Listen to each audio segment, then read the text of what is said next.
Hello, ഞാൻ ഇന്നൊരു കുട്ടി ഫ്രോക്കിൻ്റെ വീഡിയോ കാണിക്കാം. ബോഡി പാർട്ടാണ് നമ്മൾ ആദ്യം കട്ട് ചെയ്യുന്നത്. ഇതിൻ്റെ ലൈനിങ് ഞാൻ നേരത്തെ കട്ട് ചെയ്ത് വെച്ചിട്ടുണ്ടായിരുന്നു. ഇനി നമുക്കതിൻ്റെ മെയിൻ ക്ലോത്ത് കട്ട് ചെയ്യാം.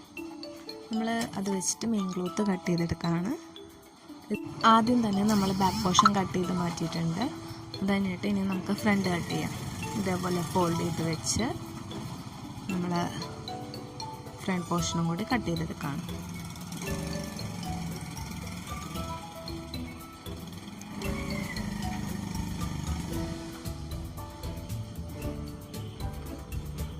നമ്മൾ ഫ്രണ്ട് എഴുതി അത് മാറ്റി വെച്ചു. ഇനി നമുക്ക് സ്കേർട്ട് പോർഷൻ കട്ട് ചെയ്യാം. സ്കേർട്ട് പോർഷൻ ഡബിളായിട്ട് ഫോൾഡ് ചെയ്ത് വെച്ചു. ബോഡി പാർട്ടിൻ്റെ വേസ്റ്റ് നമ്മൾ സ്കേർട്ടിലേക്ക് മാർക്ക് ചെയ്ത് കൊടുത്തു. വൺ സൈഡിൽ നമ്മൾ സ്കേർട്ടിൻ്റെ ലെങ്ത്ത് മാർക്ക് ചെയ്തു. ഏറ്റവും കോർണറിൽ നിന്ന് നമ്മളത് ഫുള്ളായിട്ട് മാർക്ക് ചെയ്യാണ്. റൗണ്ടിൽ നമ്മൾ എല്ലായിടത്തും അതുപോലെ സെയിം മെഷർമെൻറ്റ് നമ്മൾ മാർക്ക് ചെയ്തെടുത്തു. നമുക്കതും കൂടി കട്ട് ചെയ്തെടുക്കാം. നമ്മൾ വേസ്റ്റ് പോർഷന് നമ്മളത് കട്ട് ചെയ്ത് മാറ്റിയിട്ടുണ്ട്. ലൈനിങ് നമുക്ക് കട്ട് ചെയ്തിട്ട് ഇനി നമുക്ക് അതിൻ്റെ മെയിൻ ക്ലോത്തും കൂടി കട്ട് ചെയ്യാം. ഓർഗൻസ മെറ്റീരിയൽ ആയതുകൊണ്ട് തന്നെ നമുക്ക് മാർക്ക് ചെയ്യാനൊക്കെ ഇത്തിരി ബുദ്ധിമുട്ടായിരിക്കും. നമ്മൾ ശ്രദ്ധിച്ച് വേണം അത് ചെയ്യാൻ വേണ്ടിയിട്ട്. നമ്മളങ്ങനെ അതും കട്ട് ചെയ്തെടുത്തിട്ടുണ്ട്. ഞാൻ ലൈനിങ് വെച്ച് തന്നെയാണ് അതും കട്ട് ചെയ്തെടുക്കുന്നത്. എക്സ്ട്രാ ഉള്ള കുറച്ച് പോർഷൻ ഞാൻ അതിൽ നിന്ന് കട്ട് ചെയ്ത് മാറ്റുന്നുണ്ട്. സൈഡിലുള്ള നമ്മൾ കട്ട് ചെയ്തെടുത്തു. ഇനി നമുക്ക് സ്റ്റിച്ചിങ്ങിലേക്ക് കിടക്കാം. ആദ്യമായിട്ട് നമ്മൾ ലൈനിങ്ങും മെയിൻ ക്ലോത്തും കൂടി ജോയിൻ ചെയ്യാനാണ് പോകുന്നത്. നമ്മളിതിൽ നല്ല വശത്ത് വെച്ച് അടിച്ചിട്ട് നമ്മൾ മറിച്ചെടുക്കുകയാണ് ചെയ്യുന്നത്. ആദ്യം നമ്മൾ പിൻ വെച്ച് സെക്യൂർ ചെയ്തു. അത് കഴിഞ്ഞിട്ട് നമ്മൾ ഒരു 1/2 ഇഞ്ച് വിട്ട് നമ്മൾ സ്റ്റിച്ച് ചെയ്തെടുക്കണം.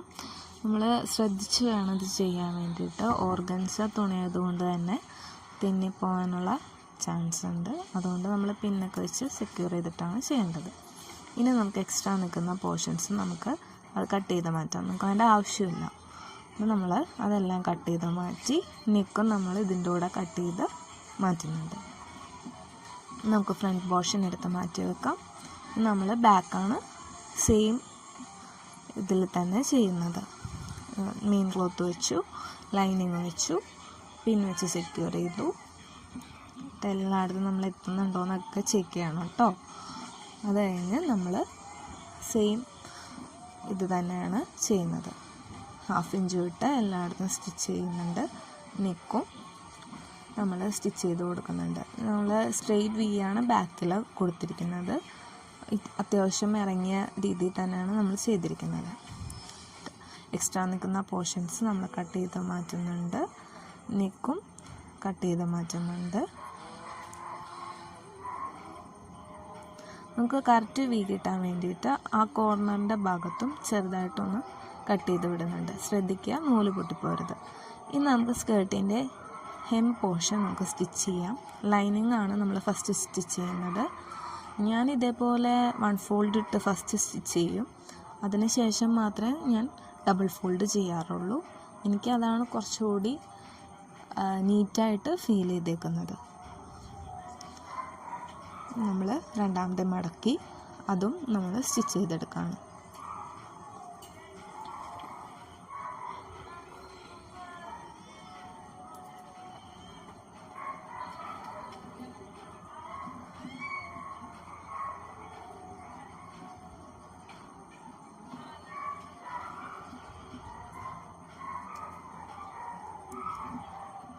ഇനി നമുക്കതിൻ്റെ മെയിൻ ക്ലോത്ത് സ്റ്റിച്ച് ചെയ്യാം.